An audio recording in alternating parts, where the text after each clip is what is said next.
Vocês imaginem que nós estamos na última semana da Quaresma, né?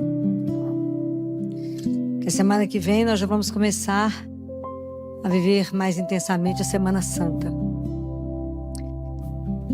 E é tão lindo ver como é que a igreja foi nos preparando, né? Que a gente falou que a gente estava se preparando para aprofundar a nossa conversão, né?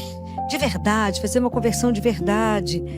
Não aceitar que Quaresma seja só um tempo de jejum. Então eu vou tirar isso da minha comida, vou parar de beber, vou parar de fumar, vou tirar refrigerante, vou tirar chocolate. Mas entender que Quaresma é além disso, né? É de verdade fazer um caminho para dentro. Para dentro. Para poder chegar na pergunta que vai ser para nós hoje. É porque é um convite a mergulhar em nós. Quando a gente começou lá no primeiro domingo, quando a gente viu Jesus sofrendo as tentações, e a entender que, na verdade, o nosso pecado original não é um pecado que eu fiz, mas o que eu perdi, que nós perdemos a santidade. Mas entendemos que a tentação vai fazer parte da nossa vida, mas que a gente vai vencê-la por causa de Jesus. Depois ele vai mostrar para nós que a nossa vida pode ser transfigurada e que ela está desfigurada pelo pecado. Mas tudo é opção. E que depois ele vai nos mostrar que a nossa religião é a religião do desejo, o cristianismo é a religião do desejo. Então ele vai oferecer água viva lá com a samaritana e falar aquele que toma. Eu sou a água viva. Eu sou. Aquele que crer, né, dele também vai jorrar. Depois ele fala, vamos tirar a cegueira espiritual. E nesse domingo ele vai fazer uma pergunta para Marta, que um dia, para cada um de nós, ela terá que dar uma resposta. Um dia. Cada um de nós vai ter que confrontar com essa pergunta dele. Né? Domingo foi a ressurreição de Lázaro. E quando Jesus chega, ele é avisado. E ele espera ainda mais 2 dias para poder ir. Então ele chega no 4º dia. Porque para os judeus, até o 3º dia, a alma estava junto com o corpo. Então no 4º dia não tinha mais saída, era morte. Já estava em decomposição. Quando Marta fala com ele, Jesus, se o senhor estivesse aqui, meu irmão não tinha morrido. Vocês lembram o que Jesus pergunta para Marta? O que ele fala com Marta? Marta, eu sou a ressurreição e a vida. Aquele que crê em mim, mesmo que esteja morto, viverá. Aí ele pergunta assim, crês tu isto? Você já parou para pensar nisso? Crês tu isto? Que o fato da gente acreditar nele, viver com ele, a morte não vai ter poder sobre nós? Porque dentro de cada um de nós existe um desejo de imortalidade. O amor quer ser imortal. Há um desejo de imortalidade. Então, na nossa vida há uma barreira, um muro que se chama morte. A grande maioria das pessoas não gosta desse assunto. Né? Você quer despachar um bolinho, você começa a falar na morte, não fica um. Porque já não pensa nisso. Quando o povo de Israel estava exilado na Babilônia, tristes, abatidos, sem a pátria, Deus manda Ezequiel fazer uma profecia. Fala, Ezequiel, avisa o povo que eu vou abrir os túmulos e tirar o povo de lá. E eles poderão voltar e poder descansar na terra deles. Porque a gente sempre tem o hábito de querer ser enterrado com os pais, não é assim? Não é? Enterra todo mundo junto, as famílias tudo junto, é porque a gente quer uma pátria, a gente quer um colo. A gente quer estar junto eternamente. E Ezequiel também ele fala, tá vendo esses ossos? Eu vi um lugar com muitos ossos ressequidos. De repente os ossos começaram a mexer, eles começaram a se juntar, e depois foi colocando tendão, colocando músculo, depois pele, recobriu, e depois colocaram de pé, soprou, o Espírito do Senhor falou, viva. Isso já era um sopro sobre a notícia da ressurreição. Então nós fomos sendo preparados na quaresma, porque semana que vem nós vamos viver a Páscoa do Senhor. Jesus sofre, morre e ressuscita. Mas a ressurreição de Lázaro diz respeito à minha ressurreição, à sua ressurreição. Um dia nós vamos estar lá no túmulo e o Senhor vai falar: levanta, vem, Filó. Presta atenção. Ele veio, quando ele conta, quando João faz questão, que sou o único evangelho que tem esse relato, é o evangelho de João, faz questão que a gente escute isso, porque a gente precisa prestar atenção nisso. O que é a vida? O que é a morte? Como é que eu conduzo a minha vida? O que de verdade me norteia? O que de verdade me sustenta? Porque existe um muro que eu não consigo ver além de... Mas eu imagino, porque eu quero a eternidade. Jesus vem contar para nós que esse sono, que é a morte, é como um sono que o Pai desperta na hora que ele quiser. Ele não falou: Lázaro está dormindo. Aí os discípulos falaram: não, você está dormindo, então tá bom. Jesus falou: ele morreu. Mas para Deus, a morte física é só um sono. Eu acordo você do sono. Mas é porque como tem esse muro que Jesus veio quebrar, né? Ele mostrou que ninguém tem poder sobre a morte como ele. A morte não pôde vencê-lo, tanto que ele ressuscitou. Aí Paulo fala: se o espírito daquele que ressuscitou Jesus está em vós, então vocês também vão ressuscitar. A questão que, se entre os judeus já existia, o pessoal já ficava confuso com isso, imagina nós cristãos. Tem tanta dúvida sobre isso que o povo vive confuso, com medo, ninguém toca no assunto da morte, não se prepara, não pensa de verdade nessa questão, porque isso exige de nós um ato de fé, porque ela ultrapassa a nossa razão. Acreditar na ressurreição, acreditar que um dia esse corpo vai voltar glorificado, mas que Deus vai restituir todos nós, que esse desejo de nossa eternidade não teria jeito de ser aqui.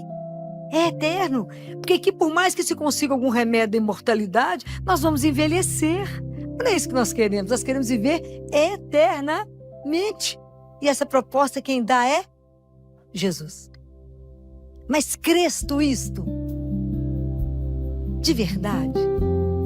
De verdade a gente crê que a morte vai ser só uma porta que vai nos abrir? Porque aqui Jesus se coloca como a porta da vida. E ele te convida e me convida a empurrar a porta, porque é opção. E adentrar para a vida. Mas o medo que nós temos: mas será que eu entro mesmo? Será que eu confio mesmo? Será que essa história é verdadeira? Será? Isso exige de nós um ato de fé. Porque nós já sabemos que ressuscitada está ela lá no céu com ele. E que um dia nós vamos estar juntos, Deus Pai. Falei isso para Catarina de Siena: Catarina, eu devolvo o corpo para vocês. E vocês nem vão sentir falta dele. Crês tu isto? De verdade. Se acreditarmos nisso de verdade, a gente desespera diante da morte? O cristão desespera diante da morte? Não. A gente sofre. Porque a gente perde quem a gente ama. A gente sofre. O coração de Jesus aqui chorou, porque é o coração humano e divino. Então, o lado humano dele, diante do nosso sofrimento, diante das perdas, se comove e chora. Né? O versículo mais curto, né? Jesus chorou, ponto. Então, esse lado humano dele, isso nós vamos chorar, vamos entristecer. Isso está errado? Não. Mas nós podemos parar aí? Não. Então, nós que somos cristãos, que cremos, temos que ter um passo à frente. Nós temos que falar: ele ou ela já terminou a missão, ainda falta eu. Ainda falta. Eu ainda tenho que terminar o que eu vim fazer. Deus tem uma missão para mim, eu vou cumpri-la, porque eu vou voltar para a casa do meu Pai. Jesus falou que ele é bom, que ele é amoroso, que ele me ama e nos fez filhos adotivos. Então, a Bíblia, às vezes a gente lembra muito de Marta, como aquela que ficava aflita. Claro, qualquer uma mulher dona de casa fica aflita com chegando 13 homens pelo menos para comer. Lógico, né? Você imagina a fome da turma. Todo mundo lembra só de Jesus falando com ela: Marta, Marta, tu te inquietas. Mas pouca gente lembra da declaração que ela fez a Jesus. Crês tu isto, Marta? Gente, imagina essa cena.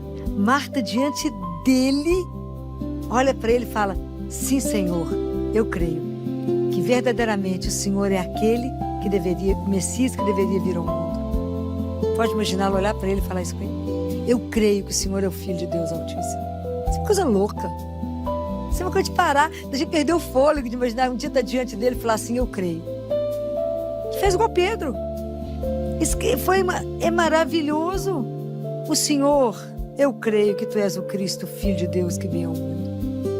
Imagina se nós vamos ter condição de responder da mesma intensidade. Eu creio, Senhor, que por causa da sua vinda, porque o Senhor morreu na cruz por nós, eu terei a vida eterna. E a vida eterna, ela começa quando eu começo a viver na consciência que eu caminho diante de Deus. A vida eterna não vai começar depois que a gente morrer. Ela começa a partir do momento que você assume a sua fé. Porque se você assume a sua fé, o nosso último inimigo, ele foi destruído. O nosso último inimigo é a morte. E a gente tem pavor de pensar nisso. A gente não gosta de falar nesse assunto. Mas a gente precisa se preparar para isso e todos os dias falar com o Senhor. Eu creio que a morte não terá a última palavra na minha vida, mas a penúltima. Ela é a antessala para eu poder voltar para casa.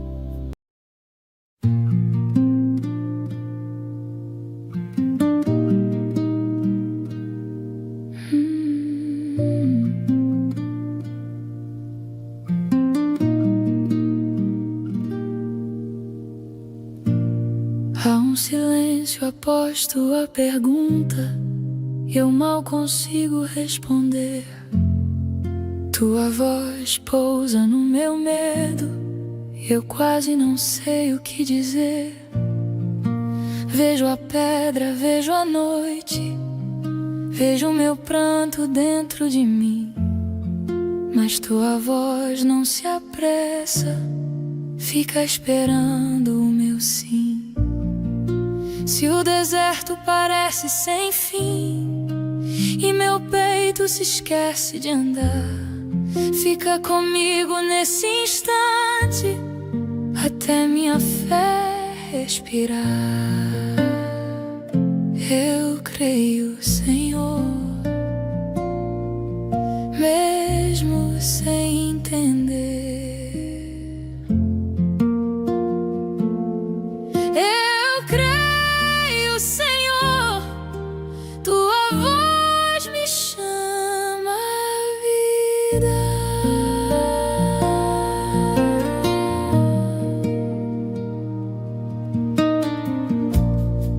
Tu disseste, é só um sono pra quem repousa em teu amor, e nenhum escuro é dono do que guardaste, ó Senhor. Se um dia eu ouvir meu nome do outro lado do que eu temi, quero reconhecer tua voz como filha que espera em ti. Quando eu não tiver resposta, ser sossego dentro de mim, faz do meu quase tão pequeno um sim mais inteiro em mim. Eu creio, Senhor, mesmo sem entender.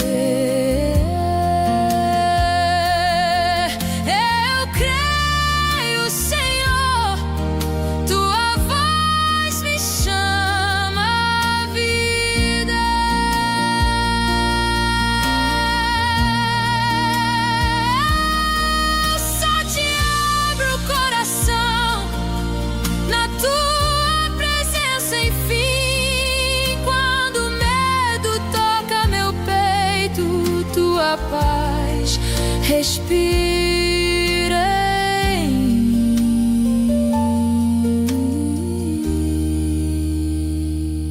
Eu creio, ainda sem entender. Eu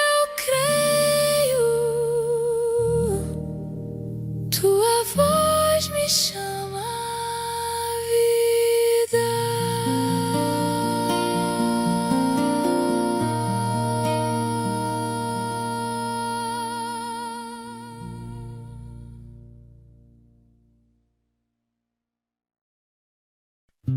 Muito bem. Mas existe a morte física, que é a morte que parece com sono, que Jesus falou. Mas Jesus penou muito, sofreu demais por cada um de nós, por uma outra morte que ele teve que vencer na cruz. Qual foi? Qual foi? Que na escolinha, não, nós estamos aqui para aprender, né? Porque nós estamos terminando a quaresma para começarmos a viver a Semana Santa. De que Jesus te libertou? Obrigado. A morte espiritual é a morte que é a mais grave.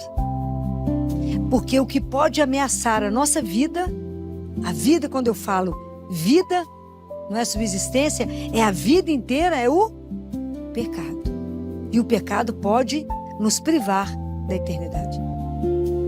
Pensem nisso. Isso é sério por demais. Então, falar em pecado, imagina, no mundo que deu as costas para Jesus, para Deus, que não preciso dele. Se eu tiro Deus do cenário, eu tiro o pecado. É igual eu tiro o sol. Se eu tiro o sol, não existe sombra. Então nós temos que pensar nisso.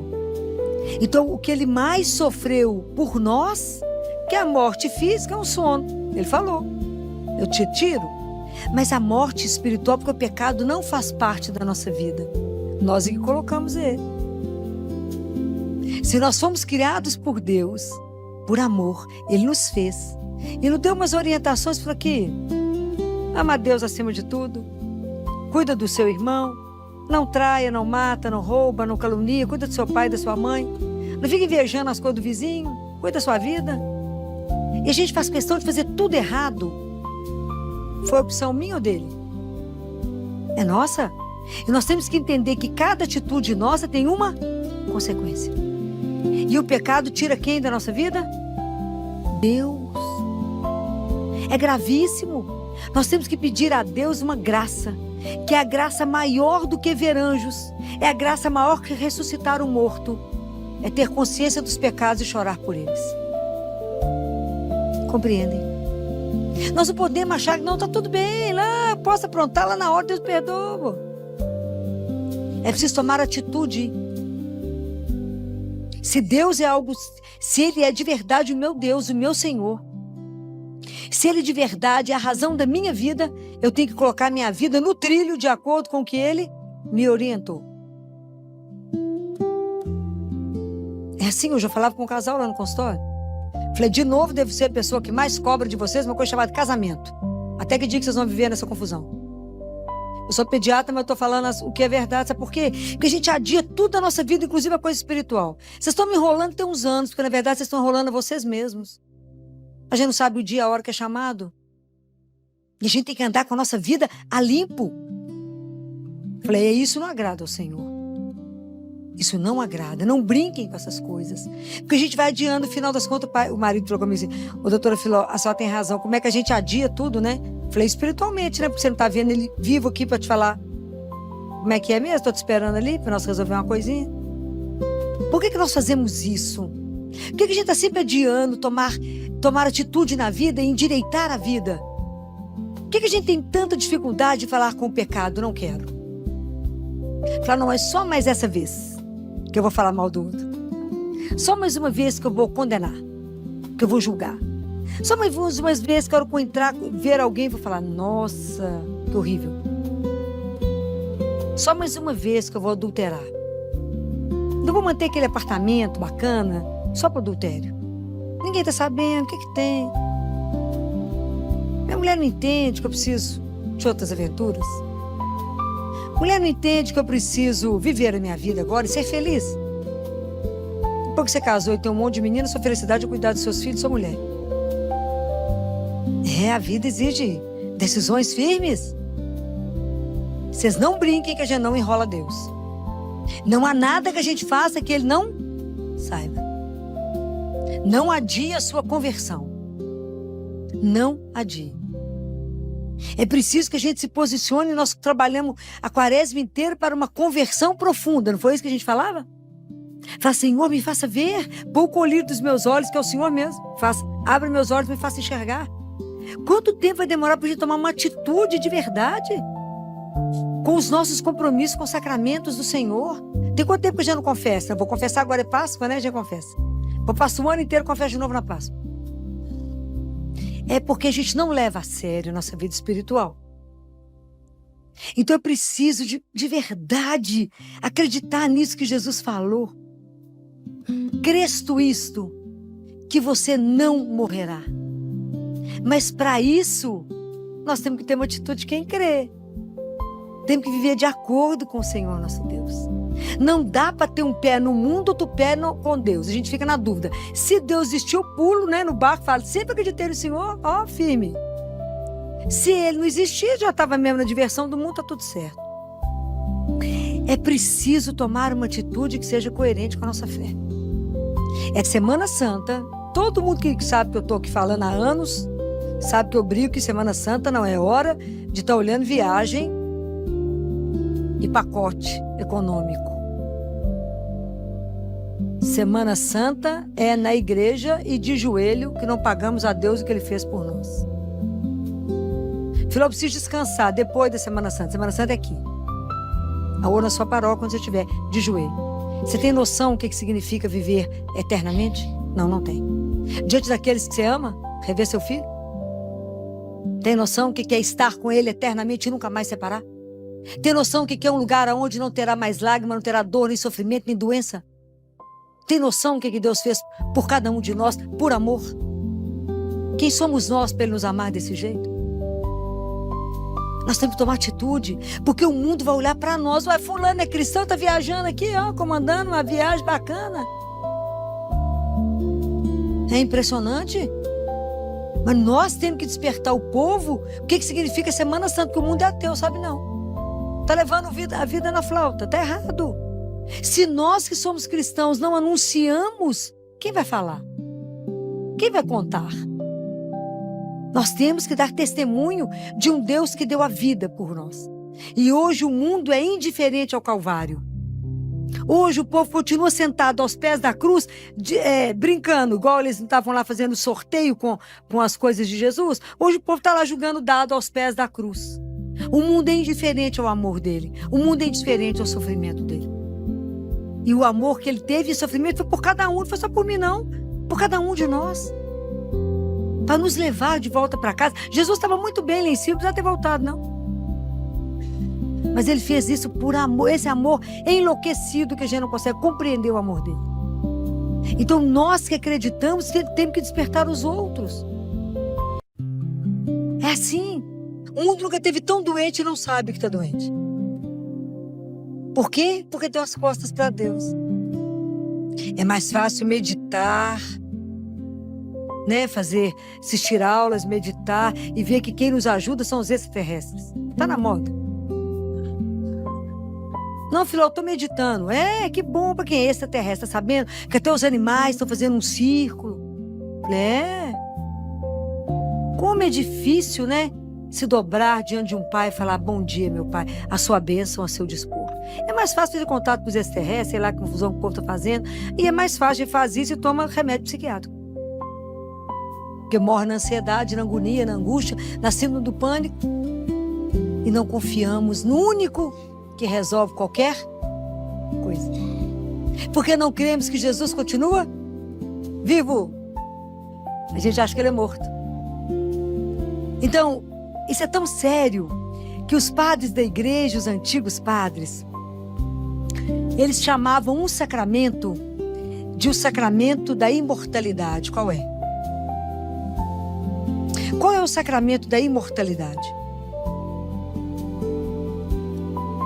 Qual, gente? Vai dar nota, não. Qual é o sacramento da imortalidade? Hã? Eu não consegui ouvir? Sacramento da imortalidade. Sacramento da imortalidade. Pelo menos vocês vão aprender isso. Hã? Alguém falou de cá também, Eucaristia. Gente, é Jesus vivo. Isso é pra gente ter dimensão. A gente entra na fila, não sabe onde é que tá. Eu escutei o padre ensinando o povo a receber hóstia. É Jesus vivo. Ali, o mundo olha e vê pão. Mas é corpo, sangue, alma e divindade. De um Deus que te ama. Então por que é o sacramento da imortalidade? Que a partir do momento que eu recebo, eu já começo a participar da vida. Porque Ele é a vida, Ele é a plenitude da vida. E a gente recebe, o povo, a gente passa. Eu como ministro, estou mastigando chicletes, olhando o celular. Falo, Jesus, vou dar um grau a qualquer hora, perder a classe. Estou passando diante com o Senhor vivo. E o povo não sabe. O povo não sabe. Que vocês acabaram de receber Ele vivo. E quando você recebe Ele vivo, qual o problema que você acabou de ter? Nenhum, se a gente acreditasse.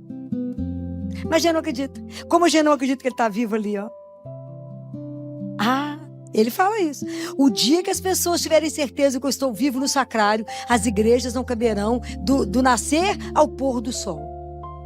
Quem é que não quer bater uma prosa no pé do ouvido dele? Mas a gente não acredita, ele fica dias e dias sozinho e recebe uma visita. E ele é tão docinho, tão apaixonante, tão encantador, né? Jesus é de chorar, que ele fala, vem cá, vem me ver e traga para mim os seus problemas, porque a solução eu as tenho. Onde você vai achar isso? Pode pagar o melhor psiquiatra do mundo. Qual a solução que vai ter? Não vai ter. Traga os problemas que a solução as tem. E ele é tão encantador que ele fala, mas não vem para mim trazendo os problemas com uma receita igual quando vocês vão ao médico, você já leva a receita pronta. Ele tá enganado? Não. O povo vai consultar, os pais vão consultar, vai tudo no Google antes, né? Aí chega lá, doutor, só nós devia receitar tal coisa, tal coisa.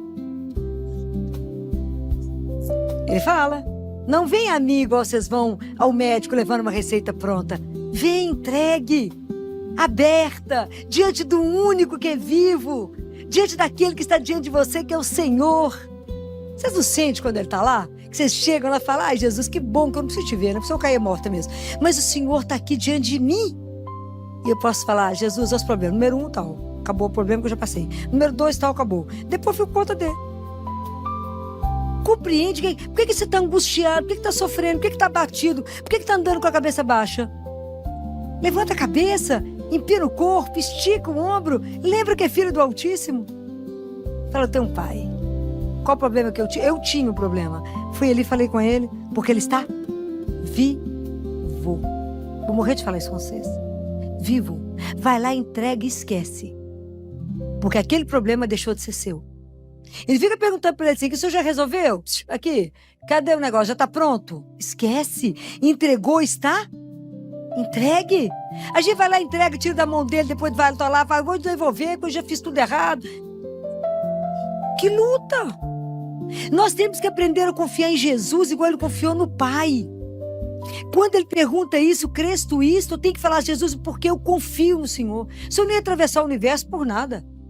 Pode me falar uma abobrinha? Claro que não. Ele veio cá para falar, eu tenho para você a vida que é eterna. Mas enquanto eu não viver isto, como é que eu vou transbordar isto? Como é que eu vou passar isso para o outro? Como é que eu vou mostrar para o outro a religião morta da Sexta-feira da Paixão? A nossa procissão que deveria parar uma cidade é a procissão da ressurreição. Quando eu ia na procissão em Oliveira, Sexta-feira da Paixão, a procissão estava voltando e ainda tinha gente saindo da matriz. Que era a cidade inteira e andava a cidade. Procissão da ressurreição, você conta quantos vão. Então o negócio é chorar, né? É o drama, a lágrima, né? A gente gosta de gente chora, mas ressuscita. Hoje eu estava lembrando, porque eu tenho uma família lá no CTI. Às vezes dá mais trabalho que outras. E aí a residente falou comigo assim, ô Filó, nossa, eu achei agora que ia acontecer alguma coisa ali brava. Eu tô vendo você dando risada com o povo. Falei, meu bem, deixa eu te explicar uma coisa. São João Paulo II falou uma coisa, que o demônio não suporta gente feliz. Sabe por quê? Porque a alegria é a assinatura do Espírito em nós. A alegria não é sua, ela provém de Deus. Então você quer afugentar o demônio? Dá uma risada boa, mas que é boa mesmo. Fala, por que você está rindo a vida do avesso? Porque eu tenho Deus. E se eu tenho Ele, eu tenho tudo. O que nos falta? Só confiar no que eu estou falando. Que não sou eu que falei, foi Jesus.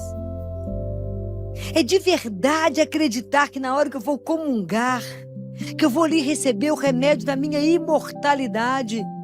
Então quem pode conosco? Quem pode nos derrubar? Ninguém. Ninguém. Falei, mas nós vamos sofrer? Vamos, é claro. Nós vamos passar pela morte física? Claro. Mas não vou passar pela morte espiritual, que é a segunda morte. É essa que nós temos que ter pavor dela. Porque o pecado ele não pode me tirar da alegria de estar junto de Deus um dia. Ver Nossa Senhora, ver São José com a gracinha, ver tanta gente que eu tenho que ver no céu, não conversar demais. Você vai ver que tem eternidade. Vocês não creem nisso de verdade? A gente tem que lutar por isso. Crês tu isso? Claro que eu creio. Mas essa pergunta vai bater na sua porta. Eu faço ela para os pais todo dia. Você crê de verdade que esse menino não morre, mas que ele volta para casa, você vai revê-lo? Crê. Ah, bem, nunca pensei sobre isso. Falei, é hora de pensar. Mas não deixa a vida trazer a dor para depois você pensar. Pensa antes. Então, na verdade, esse evangelho é o evangelho que aprofunda a Eucaristia. Remédio da imortalidade. Aonde que você vai começar a trabalhar o seu ser imortal? Cada vez que você vem rezar. Cada vez que você vem receber a Eucaristia. Porque se você recebe Jesus vivo, é Ele que pode trabalhar em você. Porque quando a gente recebe Jesus, nós é que vamos sendo transformados nele. Não é Ele que vai sendo transformado em nós. Ok? Então Ele vai sendo transformado. Nós vamos sendo transformados. Então aproveita e fala com Ele, Jesus, aonde em mim precisa ser trabalhado? Aonde em mim precisa ser ressurgir? Aonde em mim está morto? O que em mim está morto, está cheirando mal? A nossa vida afetiva, que eu estou arrastando ela, vivendo de migalha. É a minha vida profissional quando sai do lugar. E sou infeliz e arrasto todo dia. E lamuri todo dia, reclamo todo dia, mas não faço nada. O que está ruim na sua vida que você não pode revelar a glória de Deus em você? O que te amarra, que não te deixa soltar em Deus? Aproveita a hora da Eucaristia. Está recebendo Jesus vivo, ainda é de graça. Pelo menos por enquanto. Recebe Ele vivo e fala, Jesus, primeiro obrigado, já falei com vocês. Primeira coisa que vocês falam quando recebe Jesus na Eucaristia é obrigado. Porque o Senhor não foi embora. Obrigado porque o Senhor permaneceu. Obrigado porque o Senhor veio me alimentar. Obrigado porque o Senhor é meu sustento. É minha força, é minha vida, é a coragem que me põe de pé. Fala com Ele, olha o que está ruim. Me dá a graça. Me ajuda para poder de verdade ser cristã, de verdade viver aquela vida que o Senhor desejou para mim. Eu quero ter uma vida feliz, Senhor. Eu quero passar por falar, menino, por que você é feliz desse jeito? Fala, não está sabendo, não? Não, te contaram? Aquele que me acompanha. Jesus. Porque já não tem vergonha de dizer isso. É tão bonitinho como é que você vai vendo as pessoas caminharem, né? Estou com uma residente lá no CTI, que no início ela falou comigo assim, doutor Filó, eu estava com vergonha de falar o nome dele.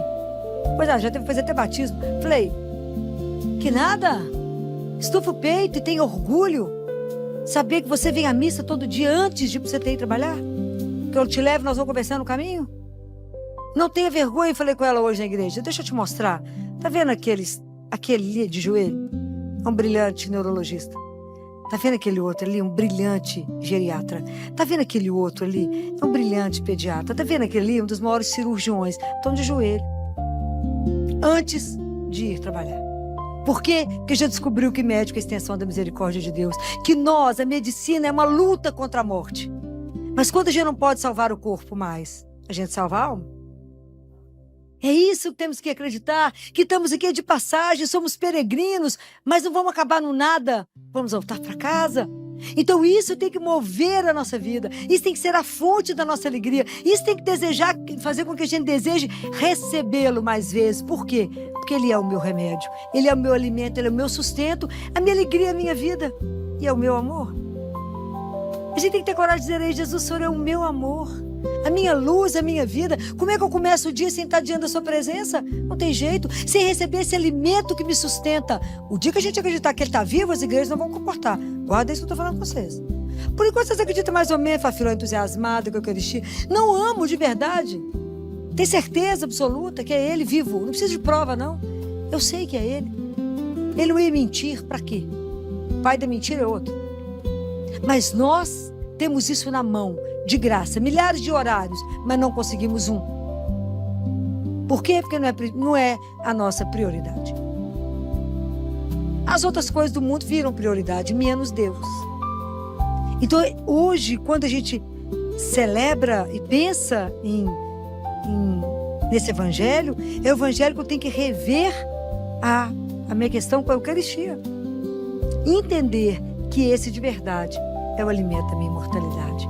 Que ele de verdade é o sustento, ele é a minha força. Por que você dá conta de correr, trabalhar, fazer isso e está feliz? Por que você dá conta de passar por esse sofrimento?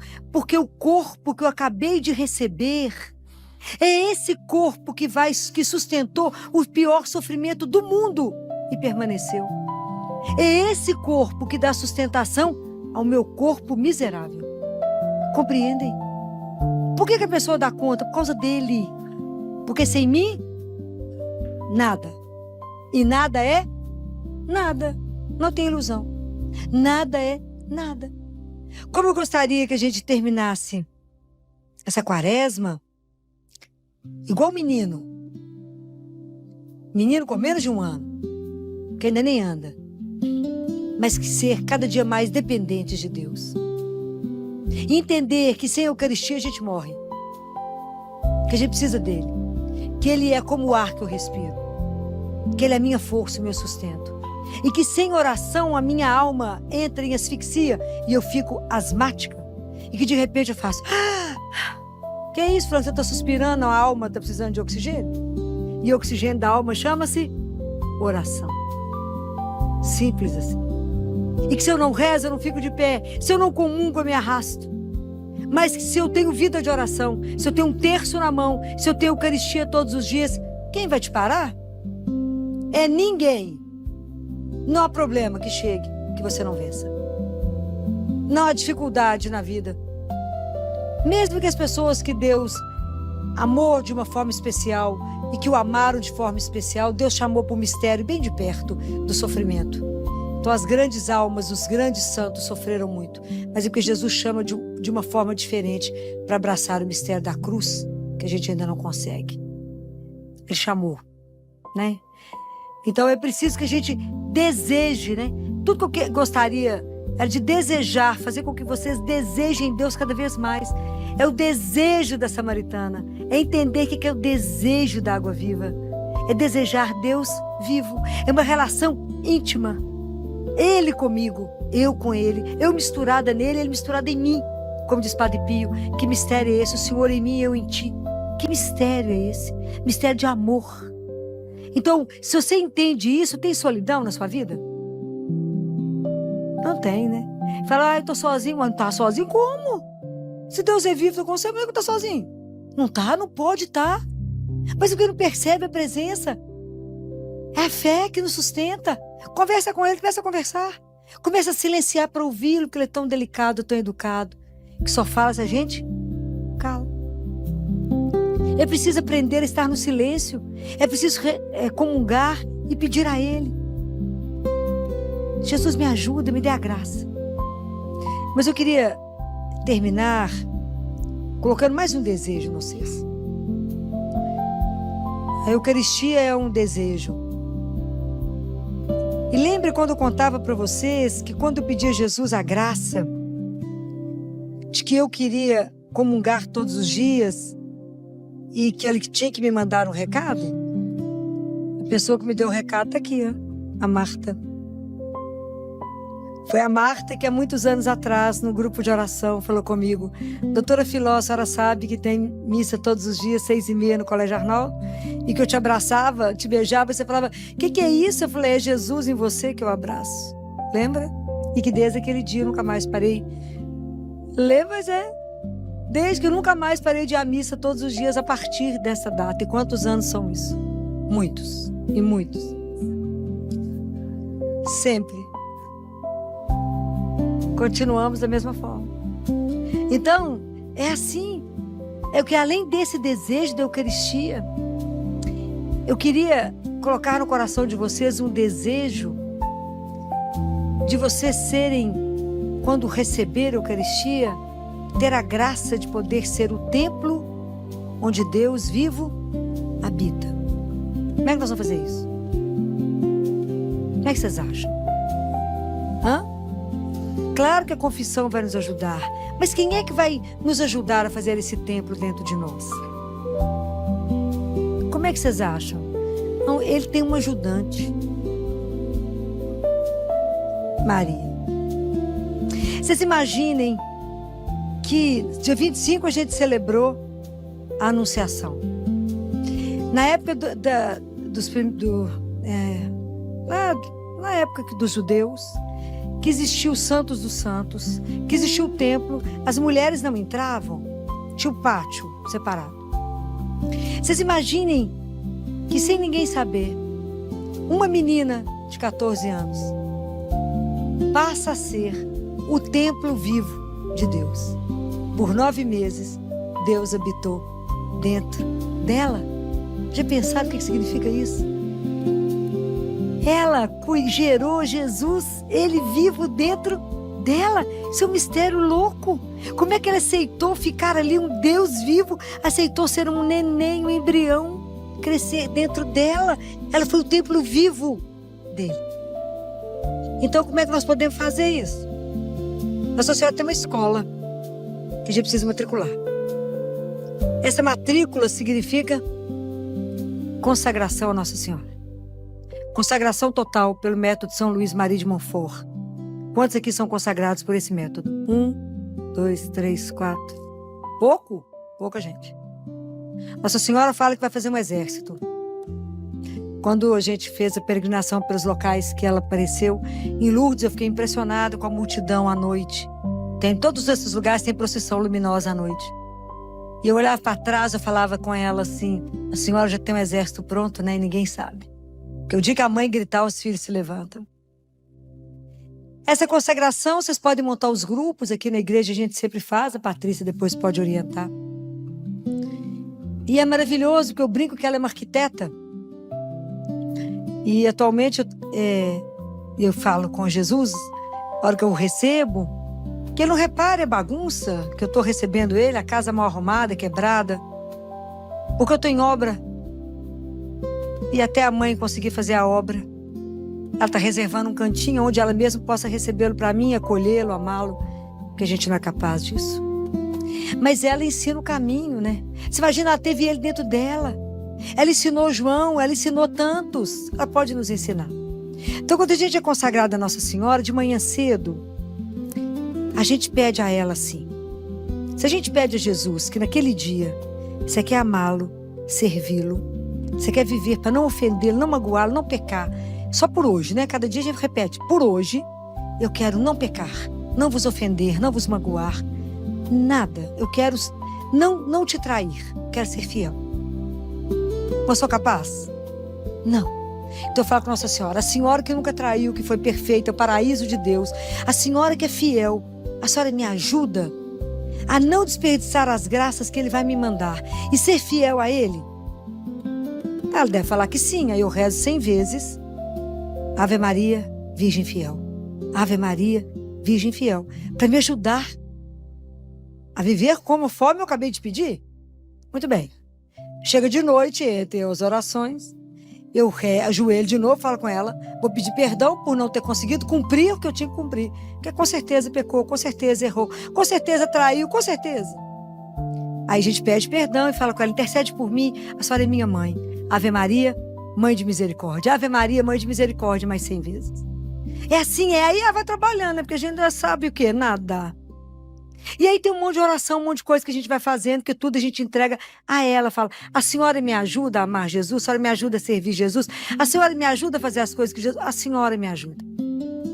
Então, por causa dela, que disse sim e que nos deu Jesus, a gente pede a ela que nos ajude a também ter um coração, ter uma vida que Jesus também possa viver. Que a gente possa ser aquilo, a gente olha para ela e fala, ela é exatamente a imagem que Deus quer que a gente seja. O filho transfigurado, porque transfigurado é ela. Ela revela a glória de Deus. Ela revela, ela é toda transparência, ela é só Ele. Mas pra gente que é muita carne, muita matéria e pouco, eu falo, muito barro e pouco espírito, ela tem que nos ajudar a ser muito espírito e pouco barro. Então a gente não consegue essas coisas que eu tô falando com vocês sozinha. O caminho é com ela. O caminho com Nossa Senhora é mais curto, mais simples. Então você segura na barra do véu dela, do manto. Sabe menino, quando mãe anda e menino anda agarrado? É assim que eu ando. Então ela anda, eu ando. Ela parou, eu paro. Agarrada, agarrada. Porque com ela nós chegaremos ao céu. Eu tenho impressão, se eu chorar vocês não reparam, que quando a gente chegar lá, ela irá abrir a porta. Ela é a porta do céu. E ela vai chegar e vai dizer, ela vai abrir a porta e dizer, entra, que a casa é sua. Entre e veja quem te espera. Nós precisamos de saber que também somos esperados. E Deus espera cada filho dele. Ele espera por mim, por cada um de vocês. Deus nos quer com Ele eternamente. Mas não sem a intercessão dela, que ela é mãe. E Ele entregou ela para nós quando Ele disse, eis a tua mãe. Então, se vocês ainda não são consagrados a Nossa Senhora, vamos pedir a ela a graça dessa intercessão e que ela ajude cada um de vocês a se consagrar a ela. Porque vai ser tanta coisa que vai impedir você, são 30 dias de exercícios, leitura de livro, é tanta coisa que a gente precisa pedir a graça para conseguir a graça. É uma luta, né? Porque é luta, porque é tanta graça que a gente recebe que a gente tem dificuldade de fazer, mas a gente pede a ela, senhora me ajuda? Tudo Deus tem que ajudar, senão a gente não consegue nada. Porque é exatamente aquilo que Jesus falou, sem mim, nada.